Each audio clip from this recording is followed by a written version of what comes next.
মৃত্যুসজ্জায় মহাবীর Alexander তার সেনাপতিকে ডেকে বলেছিলেন, আমার মৃত্যুর পর আমার 3টে ইচ্ছা তোমরা পূরণ করবে। আমার প্রথম অভিপ্রায় হচ্ছে শুধু আমার চিকিৎসকরাই আমার কফিন বহন করবে, আর দ্বিতীয় অভিপ্রায় হচ্ছে আমার কফিন যে পথ দিয়ে গোরস্থানে যাবে সেই পথে আমার অর্জিত সোনা রূপা ছড়িয়ে থাকবে, আর শেষ অভিপ্রায় হচ্ছে কফিন বহনের সময় আমার 2 হাত বাহিরে রাখবে।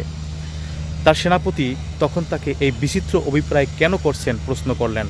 দীর্ঘ শ্বাস গ্রহণ করে আলেকজান্ডার বলেছিলেন, আমি দুনিয়ার সামনে 3টি শিক্ষা রেখে যেতে চাই। আমার চিকিৎসকদের কফিন বহন করতে বলেছি এই জন্য যে চিকিৎসকেরা কোনো মানুষকে সারিয়ে তুলতে পারে না, তারা ক্ষমতাহীন আর মৃত্যুর থাবা থেকে রক্ষা করতে অক্ষম। গোরস্থানের পথে সোনা দানা ছড়িয়ে রাখতে বলেছি মানুষকে এটা বোঝানোর জন্য যে সোনা দানার একটা কানা করিও সঙ্গে যাবে না।